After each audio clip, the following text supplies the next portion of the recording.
Mitch, I'm here. Thanks for joining me today for the security news update. Let's see what we got cooking here. Following a trend of what's going on, Discord is going to start implementing age verification.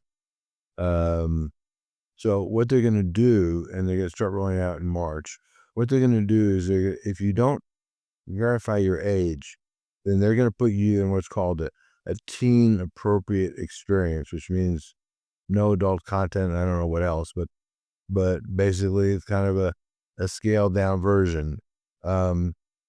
You can verify your age with either government ID or video stealthy, or potentially both, depending on your situation. I guess, if you try video selfie and they're not really sure what your age might be, then they might ask for government ID. Obviously, they had a breach just a few months ago where they lost 70,000 government IDs.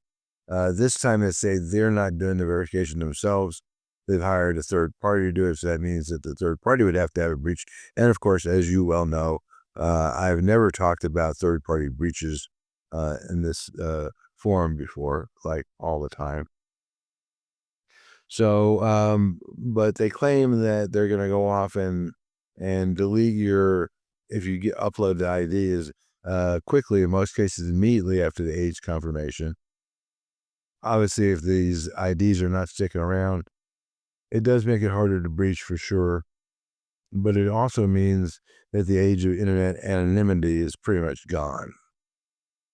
So it's just what it is, I guess, and we get to live with that whether we like it or not. A researcher found 149 million passwords left unencrypted and unprotected. Now, it's not just the passwords. They found the user IDs, the passwords, and the URL. So I think this is a collection point for stolen data. Because otherwise you wouldn't have those things together, certainly not in an unprotected, unencrypted fashion.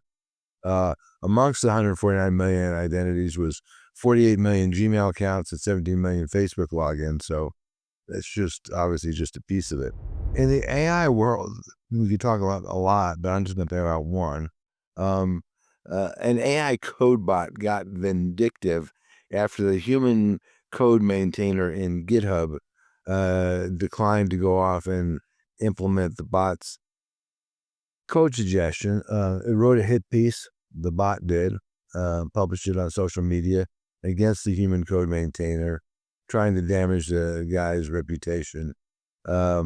It researched all of his code contributions and constructed a hypocrisy narrative. I mean, this bot was out to get this guy. It didn't work, but certainly does not make people want to go play in the game of bots if this is what bots are going to wind up doing. Don't know. In the CMMC world, there is a new thing which is kind of cool. Up until now, if you were in GCC High, you had to get Microsoft Office Enterprise licenses, which are quite expensive. They just released Business Premium in GCC, so that's like half the price. So that's kind of a cool way to save a little bit of money on a monthly basis. In the reference department, the NSA has published a new Zero Trust implementation guide, actually 2 of them. Phase 1 establishes the baseline. Now, these things are not short. Phase 1 is 368 pages. Phase 2 is 400 and some odd pages. So this is definitely some heavy reading, but if it is something you want to implement, that's kind of the go-to cookbook. And the important issues and patches, 900,000 WordPress sites are at risk due to a bug, a vulnerability in WPvivid, which is a backup and cloning tool. There is a patch available for it, but what the bug allows the bad guys to do is run malicious code remotely, which is a pretty typical vulnerability, but doesn't make it any better. And at the same time, in this week's Patch Tuesday, Microsoft Patch 6 exploited 0 days, including 3 of which were being actively exploited. So, and also some emergency patches for patches that didn't work last time. Oops. In the legislation and legal department, the White House is trying to drum up support for extending the spying law in the Foreign Intelligence Surveillance Act, known as Section 702, which is bulk data collection. Last time it came up 2 years ago, and this thing always comes up for renewal because Congress doesn't trust the White House, uh, which is probably not a bad thing. Um, they did get some support and with promises to go off and fix things, which they never did. So now I think both on the Republican and Democrat side, there's enough distrust that I think getting it passed this time is going to take some work. Also in the legal department, this is not in America, this is in India. But still, it's kind of the shade of things to come. Within a few days, Facebook will have 3 hours. Facebook and other large social media, and Twitter. Twitter is going to be the interesting one because Musk says you can't make me do anything, and India might well be able to make Musk do whatever it is they want because they can easily say, no, you don't have to do it, but we will ban you in the country. And so, those billion users you have there, they're gone. So have a nice day. And I think that's probably scary enough to Musk that he'll definitely bend to that one. But they're going to have 3 hours to take down content after being notified. And basically what this is is total government censorship, right? If a social media platform has to take content down in 3 hours, they're not going to look at whatever. They're just going to say, yes, sir, whatever it is you want, we're going to go do that. And then whatever the appeals process, assuming there even is an appeals process, maybe you'll get it reposted, maybe you won't, but it's going to be gone. Because in 3 hours, there's just no way to look at anything. Under education, multiple countries are planning on or have implemented banning social media for kids, meaning people under 13, 14, 15, 16, depends on the country. There's a number of different techniques that these folks are looking at, government-issued IDs, biometrics, credit cards. They all have their problems, but I have a list of the different countries of where they stand on things. And the breaches a little light this week for whatever reason, not sure why. But Coit not only cleans your carpet, but is getting its clock cleaned. They had a ransomware attack. And the attackers, Akira said that they took financial data like payments and financial reports, personnel files, and customer data. So not good for the folks at Coit. China is rehearsing cyber attacks, that's not news, right? Obviously, the likely candidate is Taiwan, but excuse me.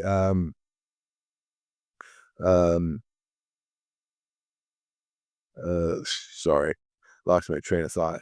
Their techniques, tactics, and procedures got exposed because somebody leaked some technical documents about what they're doing and how it's working, which is good for the West, not so good for the Chinese attackers, but I guess I'm okay with that. The Supremes have agreed to test whether geofence warrants are constitutional. Just to bring everybody up to speed, geofence warrants are warrants that say, I want to know all the devices that are within this particular physical boundary at this particular time. This was used, for example, during the January 6th prosecutions. It said, show us all the phones that are in the Capitol or near the Capitol.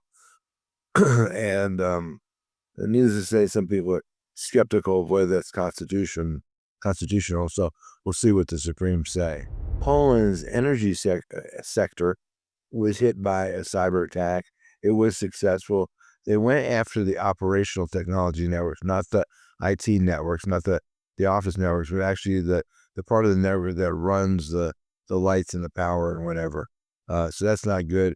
Apparently, they came in through obsolete and no longer patchable endpoint devices. So as a result of this, CISA has issued a binding operational directive to the rest of the executive branches to get rid of these end-of-life devices like firewalls and stuff. You know why this is only binding on the executive branch?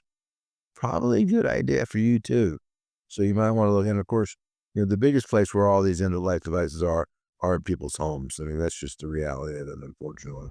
And in the news bites, the president is apparently working on a trade with China.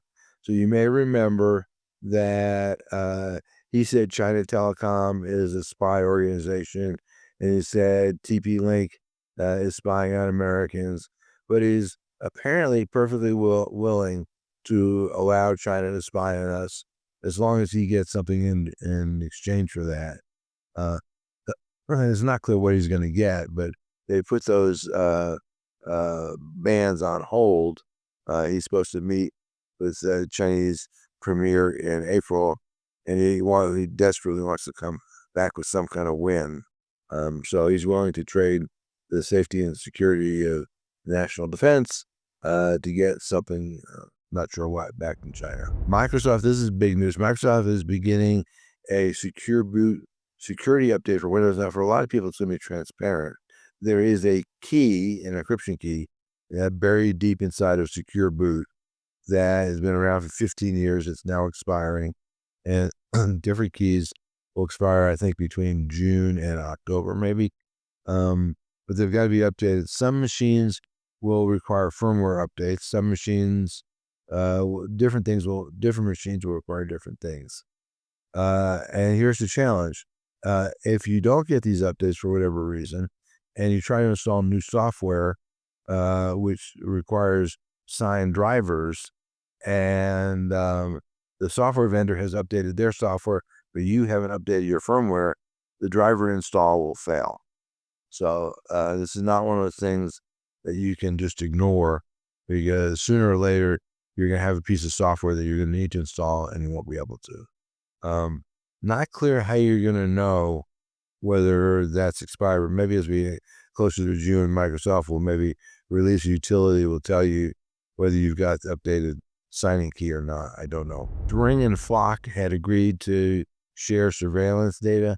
They actually did a Super Bowl ad about how wonderful that was. It would be really polite to say that ad did not go over very well. In fact, it kind of went over like a ton of bricks. So they said, we're just kidding about this partnership. We're not really going to do it. And the reason why is, let's see, it's hard. It's really hard. Well, it's not really hard. But clearly they saw the PR value of that going really down the toilet, and they said, okay, we're not going to do this. Two China pieces. One is China has figured out how to go deploy a wind turbine. Instead of sitting on the ground, it's in basically a blimp, and it can float up there for a long time. It's tethered to the ground, and in a demonstration, in a 24-hour period, it generated 368 kilowatt hours of electricity, which is pretty cool.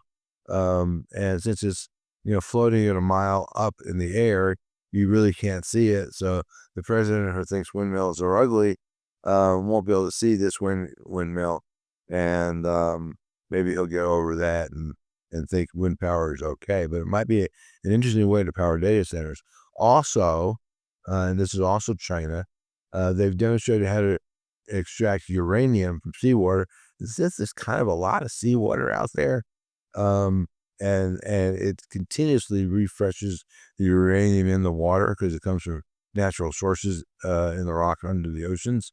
You could probably generate a lot of electricity from that. So that's going to be an interesting thing. These are two things that China is doing that might put them ahead of everybody else in the energy game. Could be pretty interesting stuff. With that, thanks for listening. I appreciate it. If we can do anything to assist you, please contact us. Absolutely. But until next time, stay safe. Thanks for listening.